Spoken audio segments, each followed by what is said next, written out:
Okay, today's project has to do with these doors. I'm not quite at the stage to where I can just arbitrarily take this car body apart. I found a problem back here that I need to address before I do that, and that problem is the damage that had happened to this quarter. The fender, showed significant damage when I was looking at the car for the first time.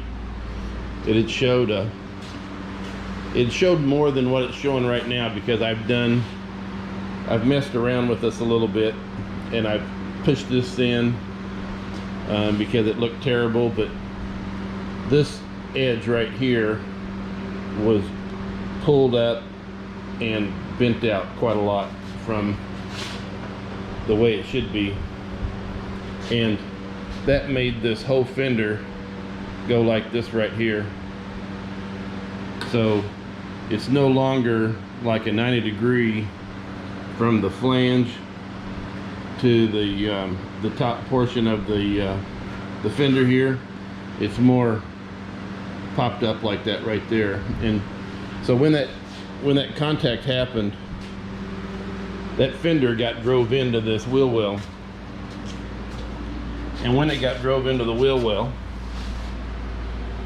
it folded in this wheel well, and that, I believe, is what has made this quarter here all over round. It pushed more shape into it. As it folded under, it kind of got bulbous right there, I mentioned before. You look at the other side, and the other side is, I believe, true and correct. So what we're going to do, we're going to get these doors pulled, and that's what's going to be the topic of the video.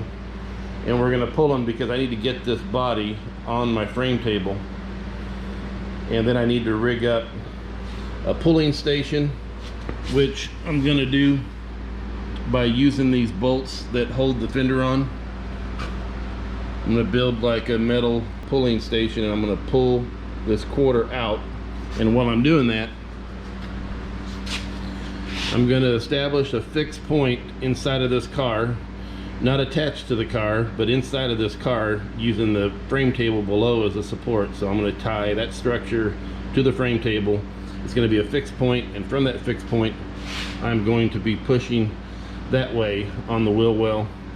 And to keep myself honest, to where I know that I've gone enough, I'm going to use this digital angle finder at the same points on the two wheel wells, and when they both read the same number, I'm going to go off of this number as my correct one. This is my driver's side.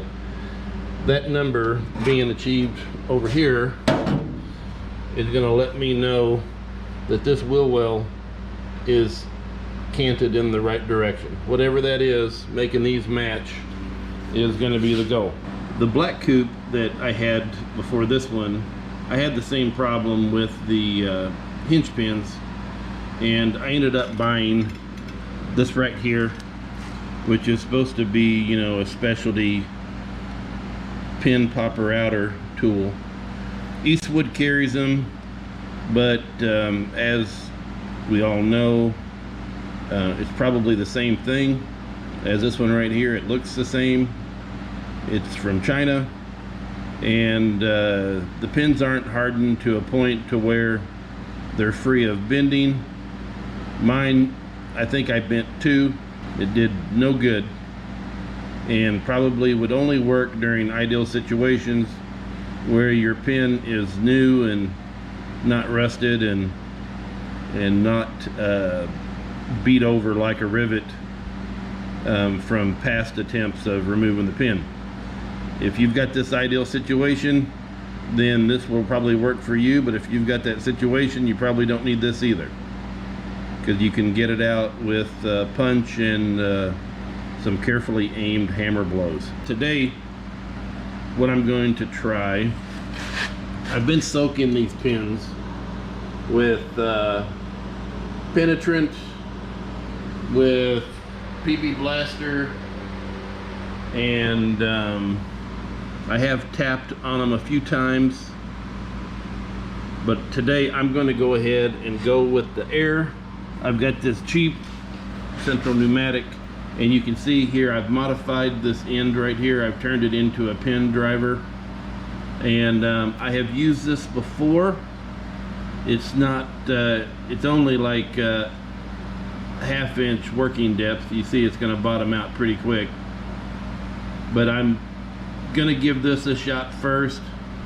I'm not gonna heat up the parts of the hinge before I start. I'm gonna do it cold and just kind of get an idea if they were willing to move or not, and if they're not, I might introduce heat as my next option. So let's give her a go.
So here's something to be cautious of when you're putting this much force on the bottom portion of a hinge.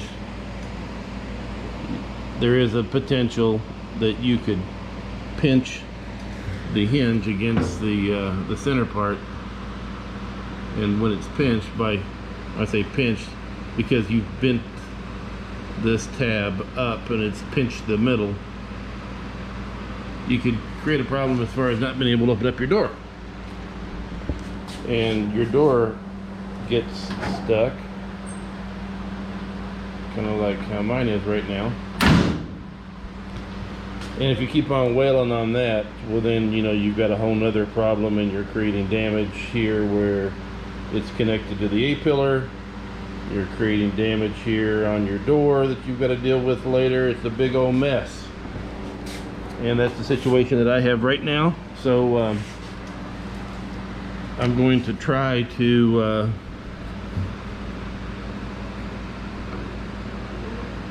help my gap a little bit right here by giving this a couple of taps and maybe opening it up a little bit. We'll see. Chances are it's not going to work, but I don't have a lot of options right now, and so whatever, let's do something.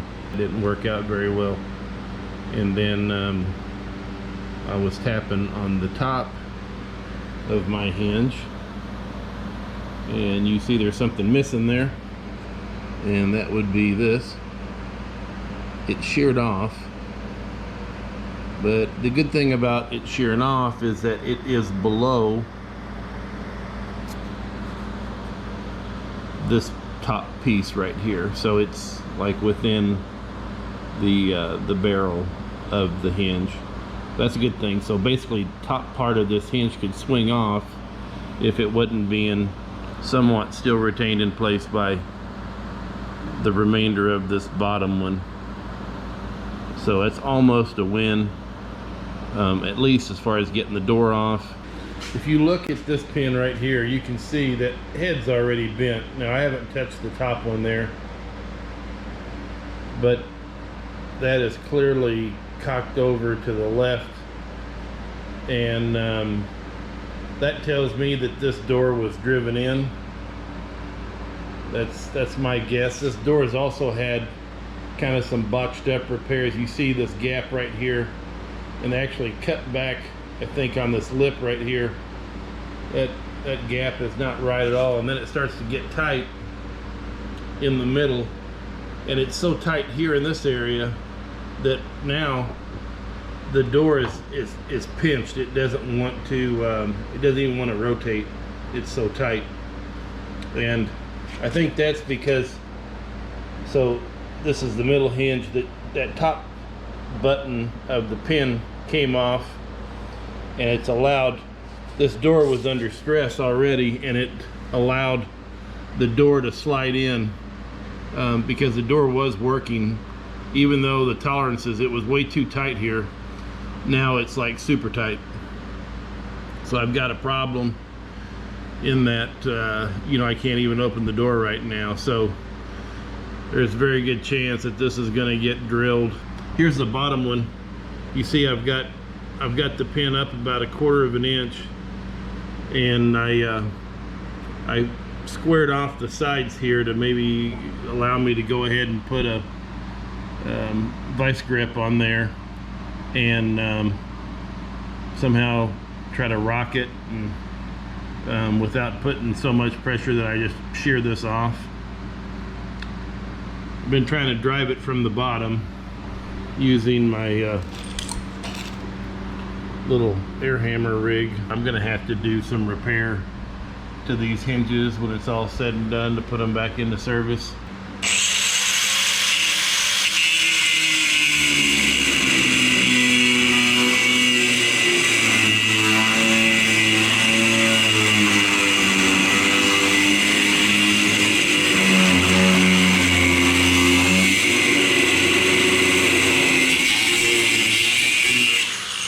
So when all else fails, I will throw out a big recommendation for this Eastwood Screw Buster.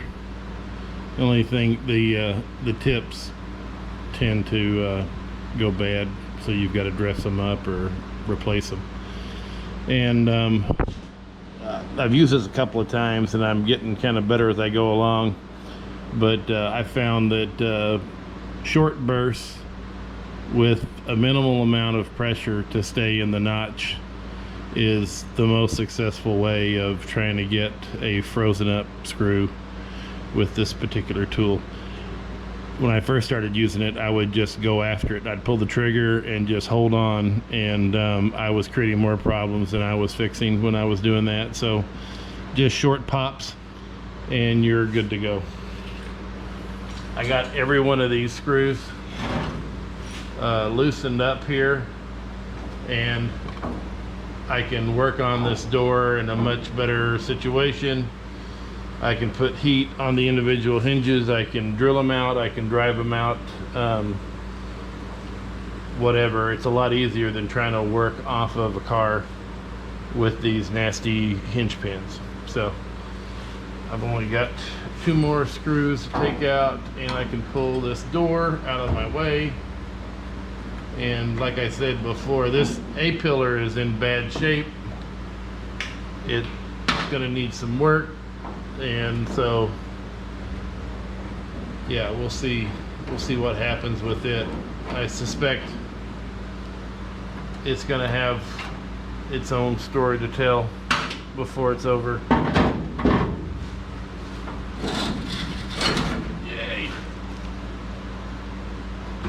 Trying to get this car a little bit lighter.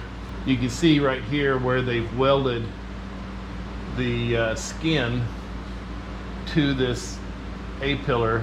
They've sliced it. I'm sure they were trying to make the door fit, and I think it's pushed out for whatever reason. So yeah, it's going to be a forensic nightmare.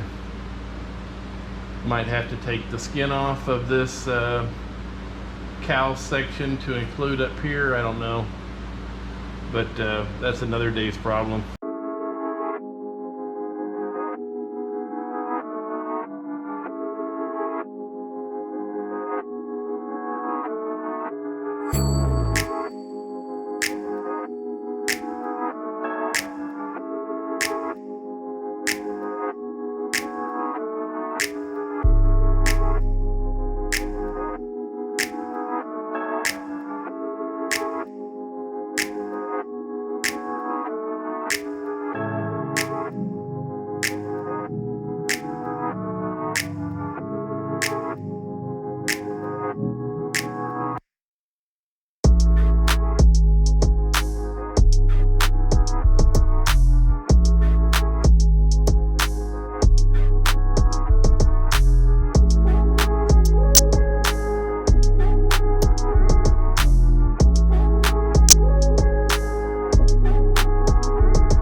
Okay, we're going to try to get this window frame out now.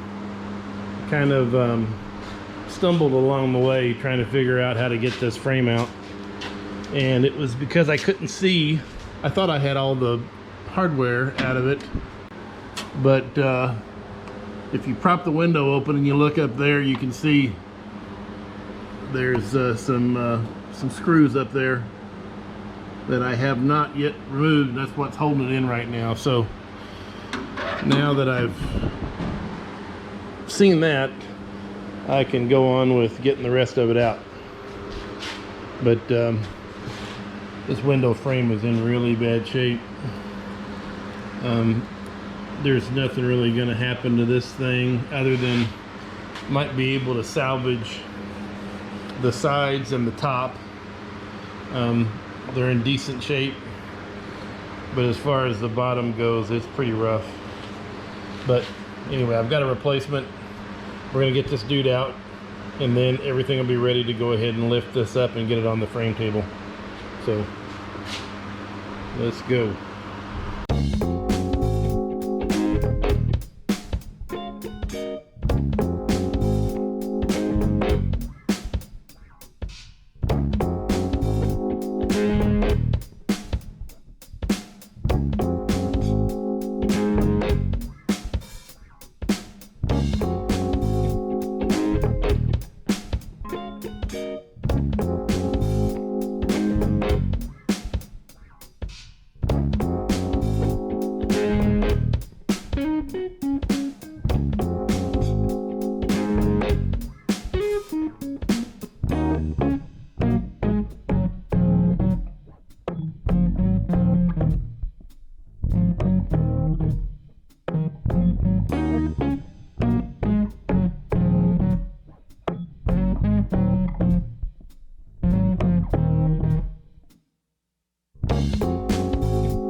So that is about it as far as the prep.